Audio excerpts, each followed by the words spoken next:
He said, your dog's a hero. She saved your life today. Right now on Up with KREM, a story that proves dogs really are man's best friend. The exclusive story of how a dog saved her owner's life. Mid-October keeps pouring on the warmth as we reach close to record high temperatures for the weekend ahead. Plus, we are now less than 1 month out from the election. The important election updates and deadlines in Washington and Idaho today.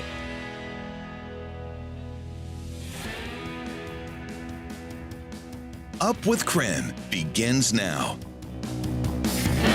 Good morning, everyone. Thanks so much for joining us here on Up with KREM on this Friday morning. I'm Shannon Curtis. Well, take a look. The Northern Lights came out to dazzle the inland Northwest again last night. And so a huge shout out to all of our viewers who have sent us in these photos that you're taking a look at right now, because they are absolutely incredible. We have gotten in dozens and dozens this morning. And if you were out and about last night and saw the Northern Lights, text us your photos to 509-448-2000.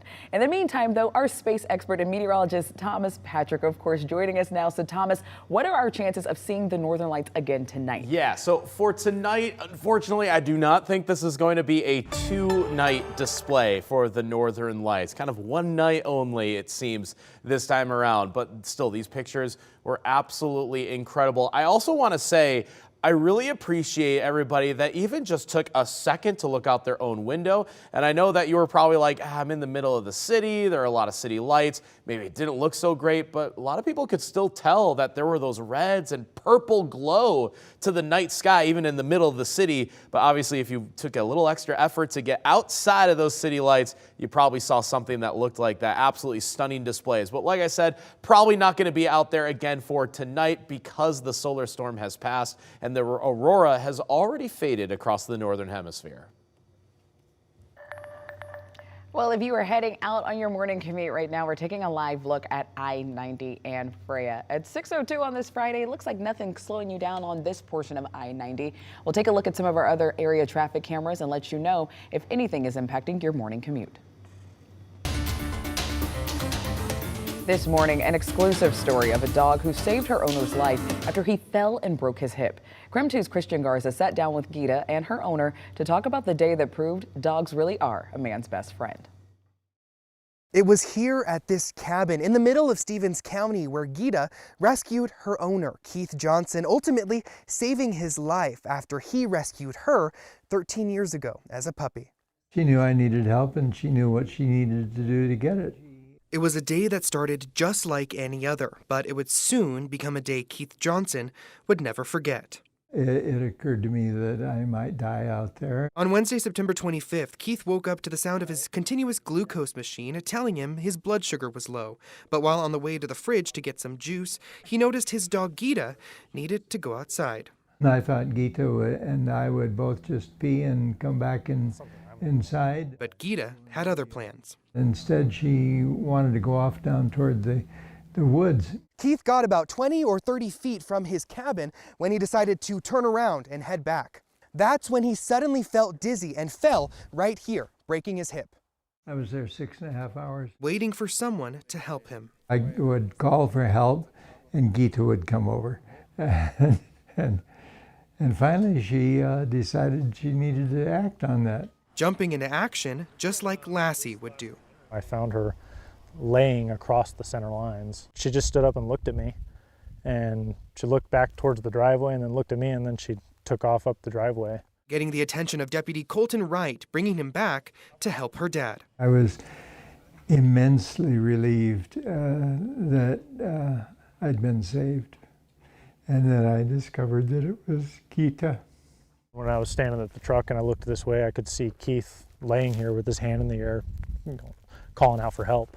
I ran down to Keith. I asked him, are you okay? Like, what hurts? He told me that his leg hurt. So I ran back up to my truck, got on the radio and asked for medical to respond, and hung out with him here until EMS arrived. He said, your dog's a hero. She saved your life today. And that was my first thought, too. Keith says he's grateful the world gets to see just how special Gita is. The sheriff's office Facebook post about Gita's heroism went viral overnight. People are giving credit where credit is due to Gita. While the road to recovery is still a long ways away, Keith is making good progress here at Providence St. Joseph Medical Center, with frequent visits from his best friend. Christian Garza, There's your daddy. Oh, look at that happy tail. KREM 2 News. At 6:05, let's take a look at some of today's other top stories. Next month, North Idaho voters will decide whether or not to approve a replacement levy for Coeur d'Alene Public Schools. Not listed on the formal language of the levy is that some of the tax will be taken care of by the state. The superintendents for both Lakeland and Coeur d'Alene school districts say the levy would help fund teacher salaries, athletics, extracurricular activities, health services, and even safety. We receive no dollars for school nursing, for school resource officers, any of that safety security kind of focus. And we know that that's very important in our schools and very important to our communities. Without the funding, the schools say that they will have to face a $25 million worth of cuts. In the meantime, in Whitman County, public health is tracking a growing outbreak of pertussis, or whooping cough, linked to WSU's campus. According to the health department, there have been 18 confirmed cases in the county, and all but one of those have been WSU students.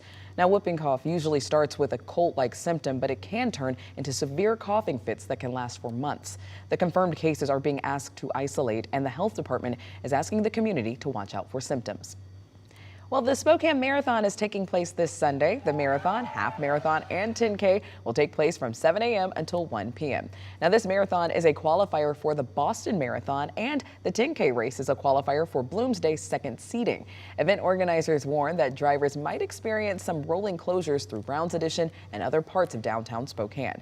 And that's a look at this morning's top stories. Starting today, Washingtonians will begin their ballots in the mail. Spokane County is asking voters to contact them if you don't receive yours by next Friday, October 18th. Accessible in-person voting opens next Friday as well. The deadline to submit your voter registration online or by mail is on October 28th. You can register in person anytime during business hours before 8 p.m. on Election Day. And in Idaho, today is the deadline to register online to vote. If you still need to register, you can visit voteidaho.gov. If you miss the deadline, you can still register to vote at the polls through Election Day on November 5th. Now, on Tuesday, October 15th, I'm moderating the Spokane NAACP Candidate Forum and Town Hall. Al French and Molly Marshall, candidates for Spokane County Commissioner, will answer questions. Then 5th District Congressional candidate Carmela Conroy and Washington 3rd District candidate Natasha Hill will participate in a town hall discussion. The event begins at 6 p.m. at the Spokane Central Library. And then later this month, KREM 2 is hosting a 5th District congressional debate. Candidates Carmela Conroy and Michael Baumgartner will be here in the KREM 2 studio on Wednesday, October 30th. The hour-long debate starts at 7 that evening on KREM 2, KSKN 22, KREM 2 Plus, and KREM.com. It is 6:08, another check of our weather forecast, where today is going to be more of a typical but mild October day ahead of us. Current temperatures are 40s and 30s across the inland northwest, with a little cloud cover just starting to stream in. In fact, we'll look at the satellite view and get to see that. It's very gentle across the northwest, so obviously no rainfall in the forecast for today. Just partly cloudy skies, and our temperature is still pretty nice in the upper 60s today and warm into the 70s for this weekend. And coming up, we'll show you how many more days we still have yet in the 70s here locally before a big time cool down later in the week.